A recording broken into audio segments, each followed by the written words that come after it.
आणि आता पाहणार आहोत विविध जिल्ह्यातील टॉप 9 घडामोडी।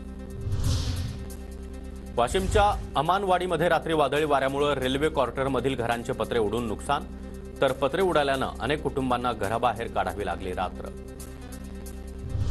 दापोलीच्या दाभोळ खाडीकिनारी वसलेल्या ओननवडसे गावातील 12 वाड्यात तहानलेल्या पावसाच्या पाण्याचं योग्य नियोजन न केल्याने खाडीलगत असणाऱ्या गावाला पाणी टंचाईच्या झळा। मध्य रेल्वे प्रशासनाकडून टंचाईग्रस्त रेल्वे स्थानकांवर पाण्याची सुविधा मिळणार। प्रवाशांसाठी 434 स्थानकांवर 8093 नळ आणि 489 वॉटर कूलरची सुविधा असणार। वाशिमच्या काटेपूर्णा नदीवरील पुलाच्या कामावर लाखो रुपये खर्च, मात्र हे काम निकृष्ट दर्जाचं असल्याचा आरोप। निकृष्ट कामामुळे वाहनधारकांना नाहक मनस्ताप। नाशिकच्या नांदगावमधून रामनवमी सोहळ्यानिमित्त साई पालखी शिर्डीकडे रवाना। आमदार सुहास कांदे यांच्या हस्ते पालखीचं पूजन।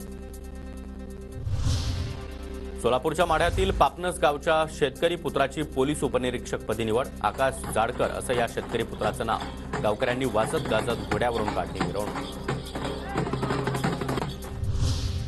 नाशिकच्या मालेगावमध्ये 12 बलुतेदार मित्रमंडळाचं दातृत्व। टंचाईग्रस्त झोडगे गावाला मंडळाकडून 5 पाण्याचे टँकर उपलब्ध। कराडमध्ये ड्रायडे दिवशी दारू विक्री केल्याप्रकरणी 4 जणांवर गुन्हा दाखल, तर कारवाई दरम्यान 13,23,000 रुपयांचा मुद्देमाल जप्त।